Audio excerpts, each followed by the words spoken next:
मिश्रा आपके साथ बुलेटिन की शुरुआत इस वक्त की बड़ी खबर के साथ करेंगे। पटना से एक बड़ी खबर आ रही है। जमीन के बदले नौकरी मामले में बड़ा एक्शन लिया गया। लालू यादव के करीबी अमित कात्याल की संपत्ति को ईडी ने जब्त कर लिया है। 56 करोड़ से अधिक की संपत्ति को जब्त किया गया। जब्त संपत्ति में कई संपत्ति गुरुग्राम और दिल्ली में है। पीएमएलए एसीटी के तहत ईडी ने कार्रवाई की है। कोर्ट से अमित कात्याल को जमानत मिल गई थी। इस वक्त की बड़ी खबर पटना से आपको बता रहे, पीएमएलए एक्ट के तहत ईडी की ये बड़ी कार्रवाई देखने को मिली है। लालू यादव का करीबी है अमित कात्याल।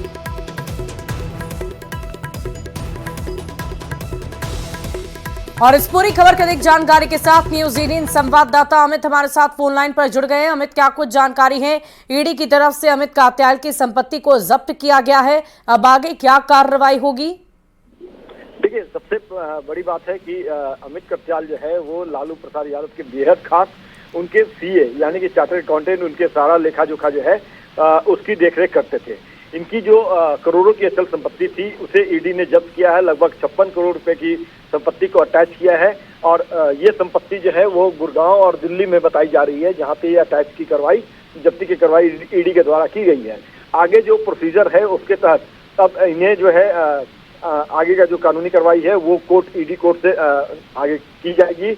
इन पर जो मुकदमे हैं उनमें जो आरोप प्रत्यारोप है वो तय होगा। लेकिन सबसे महत्वपूर्ण बात कि जो अकुत संपत्ति इन्होंने अर्जित किया था, काले धन संशोधन का जो अधिनियम है, पीएमएलए एक्ट के तहत ये कार्रवाई की गई है। और ईडी के जो अधिकारी हैं उनसे जो हमारी बात हुई है तो उनका कहना यह है कि इनके जो भाई हैं उनकी गिरफ्तारी 2 दिन पहले हुई है और उनकी भी संपत्ति का आकलन कर रही है ईडी और उनकी भी संपत्ति जब्त की जाएगी। जहां तक बात लालू परिवार की है तो लालू परिवार की संपत्ति पहले ही ईडी ने अटैच किया है और उन मामले में भी जो है कोर्ट में सुनवाई चल रही है। तो जाहिर सी बात है कि कोर्ट में जब सुनवाई चल रही है तो कोर्ट आगे तय करेगा कि क्या कार्रवाई करनी है। लेकिन सबसे अहम और बड़ी खबर यही है कि वाकई हमें देखने वाली बात होगी कि अब आगे क्या कुछ कार्रवाई इस पूरे मामले से जुड़ी हुई की जाती है। बहुत बहुत शुक्रिया आपका। बढ़ेंगे अगली खबर की ओर। झारखंड चुनाव से जुड़ी बड़ी खबर आ रही है। INDIA गठबंधन में टूट की खबर है। गठबंधन से माले बाहर होगी। सीट शेयरिंग को लेकर बात नहीं बन पाई है।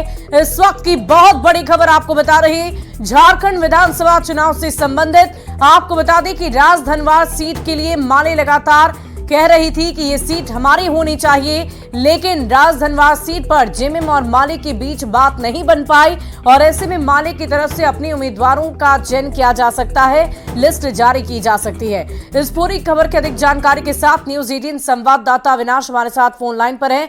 अविनाश, क्या जानकारी है? ये बहुत बड़ी टूट देखी जा रही है, इसका कितना असर जेएमएम पर होगा? नहीं, असर तो पूरे गठबंधन पर होगा और लगातार अगर आप देखें पिछले 3 दिनों से गठबंधन का फॉर्मूला तय करने को लेकर बैठकों का दौर चल रहा है, टेलीफोनिक बातचीत हो रही है, नेताओं की बैठक हो रही है।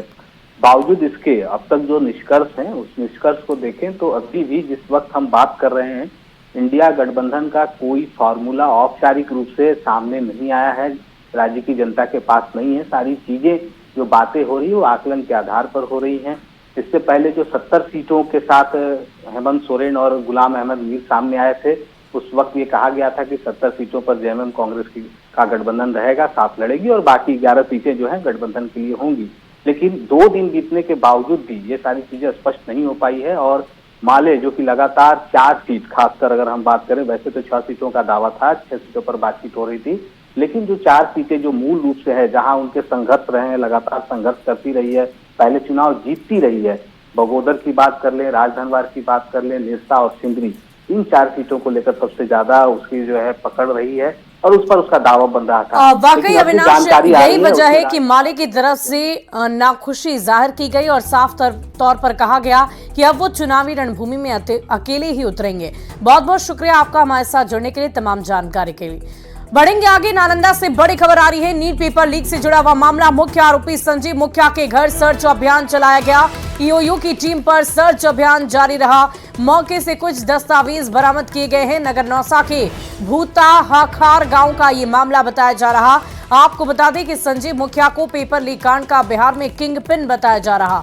संजीव मुखिया बीएससी शिक्षक बहाली पेपर लीक कांड में जेल जा चुका है। उसका बेटा डॉक्टर शिव कुमार इसी मामले में अभी जेल में है। शिव कुमार पीएमसीएच से एमबीबीएस की पढ़ाई कर चुका है। तो ये बड़ी खबर आपको बता रहे हैं, नालंदा से ये बहुत बड़ी खबर आपको बता रहे हैं। नगर नौसा के बलवा गांव का ये पूरा मामला बताया जा रहा है, जहां पर दस्तावेजों को खंगाला जा रहा है। नीट पेपर लीक से जुड़ा हुआ ये पूरा मामला है, जहां अगर हम बात करें मुख्य आरोपी संजीव मुखिया की, तो उनके घर पर सर्च ऑपरेशन चलाया गया है। ईओयू की टीम ये सर्च अभियान चला रही है। और लातेहार से बड़ी खबर आ रही है। आचार संहिता लागू होने के बाद बड़ी कार्रवाई की गई। यात्री बस से 15 लाख रुपए कैश बरामद किए गए। रेलिंग में रखा था रुपयों से भरा हुआ बैग। चेकिंग अभियान के दौरान कैश बरामद किया गया है। एसएसटी टीम ने पैसों को जब्त किया। 500 और 100 के नोट बरामद किए गए हैं। यात्री और बस स्टाफ से पूछताछ लगातार जारी है। चंदवा थाना क्षेत्र के एसएसटी नाका से बरामदगी की गई है और ये तस्वीरें हम आपको दिखा रहे हैं कैसे ये कार्रवाई आचार संहिता लागू होने के बाद की गई। ये वैसे आपको नजर आ रहे होंगे 500 और 100 के ये नोट है और इससे पूरा बैग भरा हुआ है। थोड़ा सा